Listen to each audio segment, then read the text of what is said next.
workshop of the mind. We all imagine. Sometimes that takes the form of daydreams, meditation, or artistic creation. In Think and Grow Rich, Napoleon emphasized how the imagination can be put to use to achieve financial success. Imagine in your mind's eye the many ways that imagination, coupled with desire, can lead to riches. This book can help you reach your goal. The mind is amazing in its complexity. It has many facets and powers. One is its capacity for persistence. Persistence permits one to deal with failure, to recognize that it is only a temporary setback and can be overcome. Napoleon said that every adversity carries with it the seed of an equivalent advantage. That's a brilliant insight, but one that relies on persistence for its fulfillment.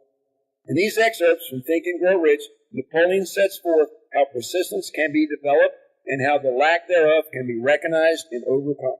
Napoleon Hill recognized that two minds are better than one, and indeed that two minds in sync are better than two minds working independently. For when acting together in harmony toward a common purpose, the minds become bigger than the sum of their parts.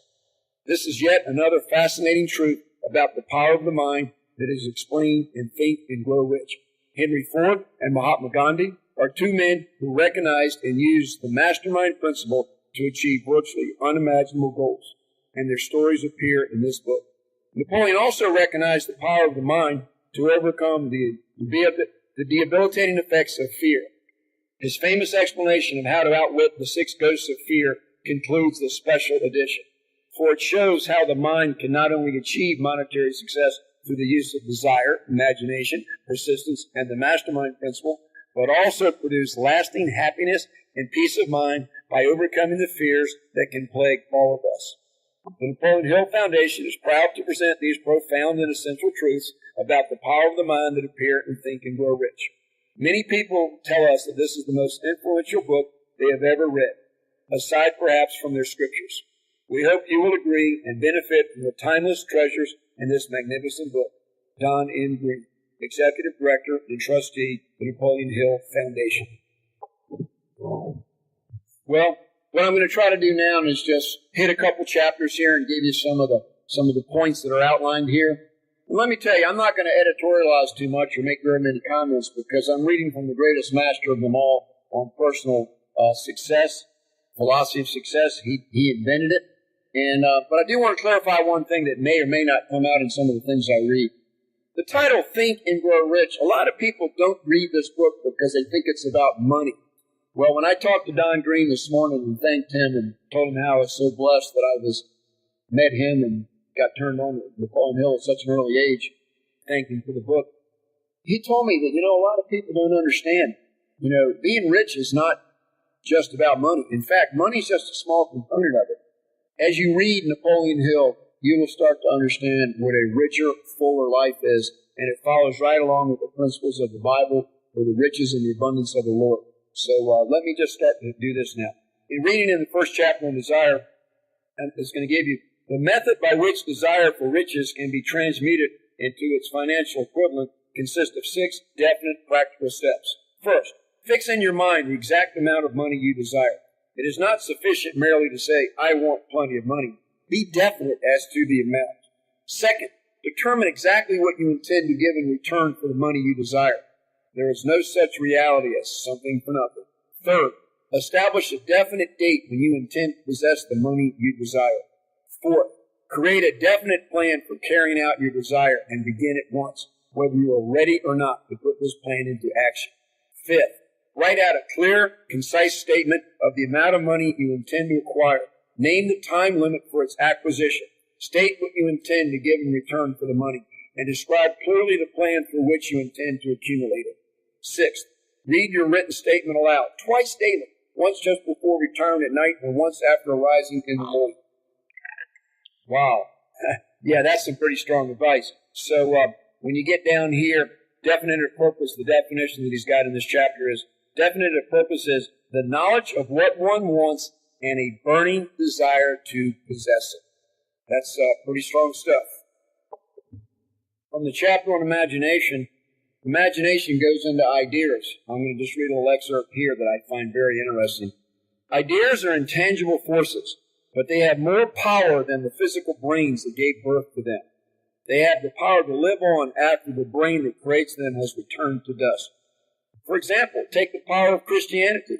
That began with a simple idea, born in the brain of Christ.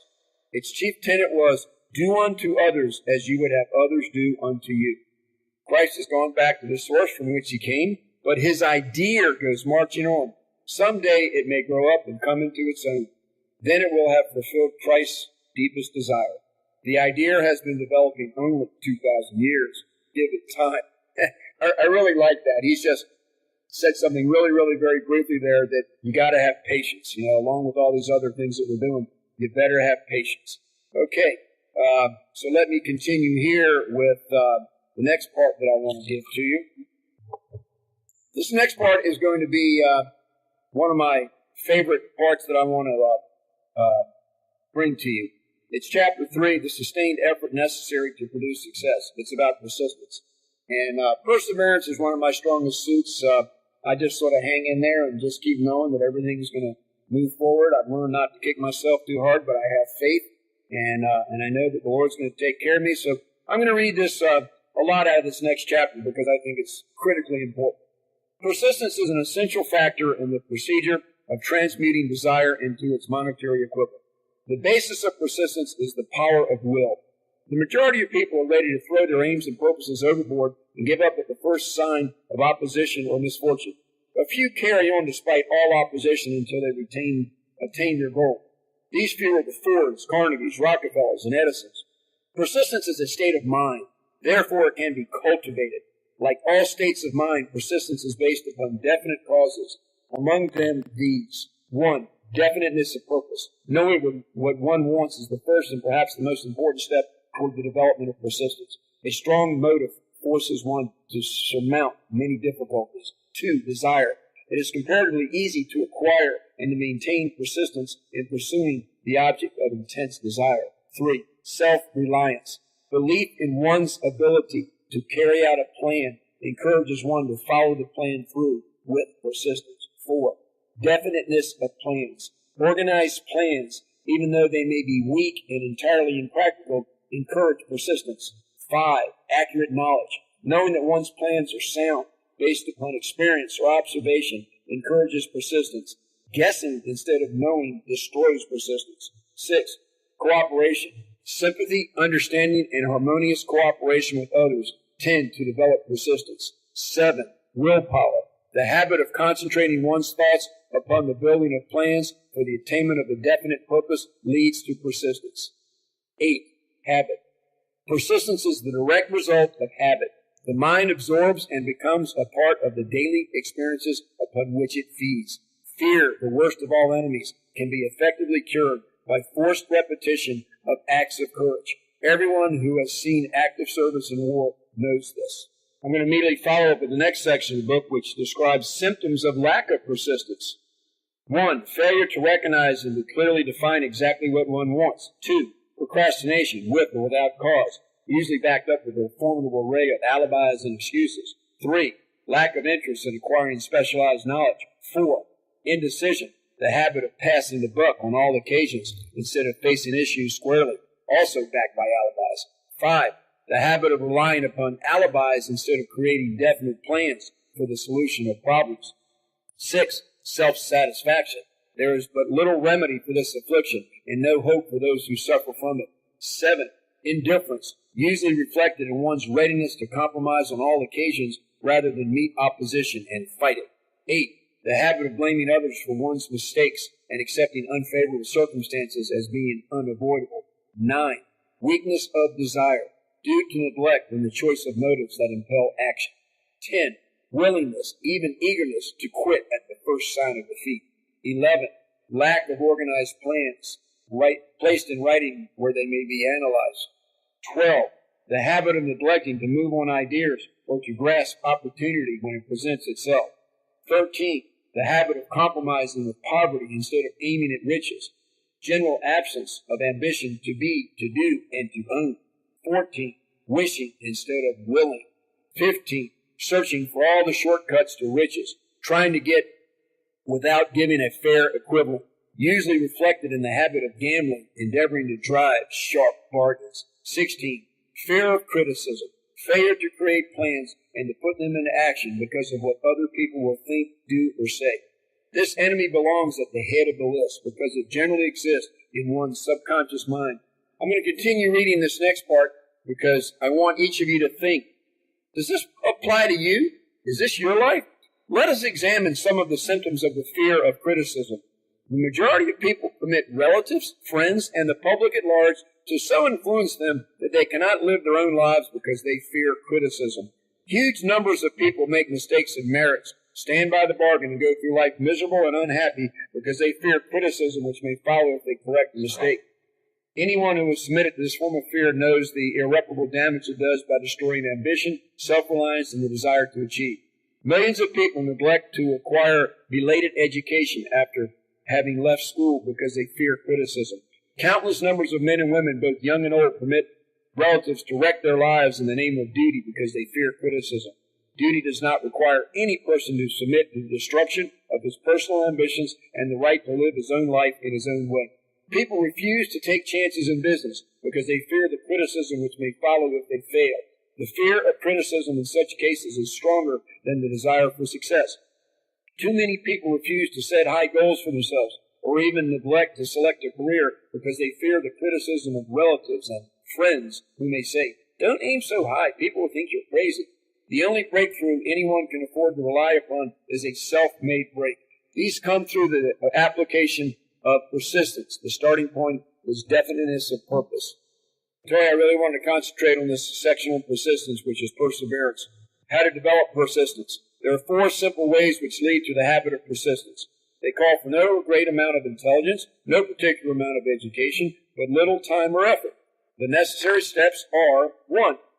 A definite purpose backed by burning desire for its fulfillment. 2. A definite plan expressed in continuous action. 3. A mind closed tightly against all negative and discouraging influences, including negative suggestions of relatives, friends, and acquaintances. 4. A friendly alliance with one or more persons who will encourage one to follow through with both plan and purpose.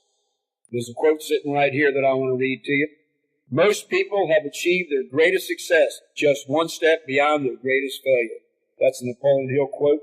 And if you go back and read Think and Grow Rich in its entirety, you'll learn how one of the main things that he learned when he did his 20-year interviews of 500 of the most important people in America at the time, that almost everyone, without exception, experienced their greatest setback and lowest point in their life immediately preceding the rise to the ultimate success that the world knows them for.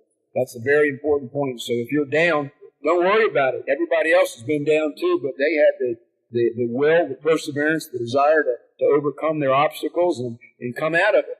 Remember that. You can come out of anything. Here's a very profound and truism that I want to read to you. This is in the chapter on, let's see what chapter this is here.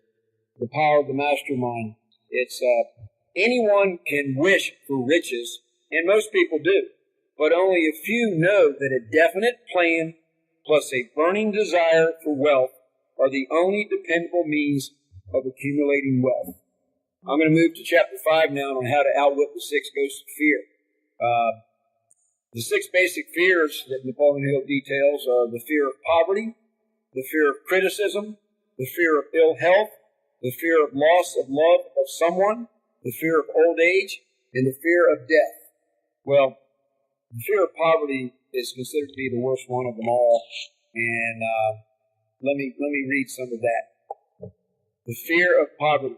There can be no compromise between poverty and riches. The 2 roads that lead to poverty and riches travel in opposite directions. If you want riches, you must refuse to accept any circumstance that leads toward poverty. And there's a parenthesis here. That's why I'm reading this part. The word riches is here used in its broadest sense, meaning financial, spiritual, mental, and material estates. The starting point of the path that leads to riches is desire. I want to share some more on the fear of criticism. Just how man originally came by this fear, no one can state definitely, but one thing is certain. He has it in a highly developed form. Some believe that this fear made its appearance about the time that politics became a profession. The fear of criticism robs man of his initiative, destroys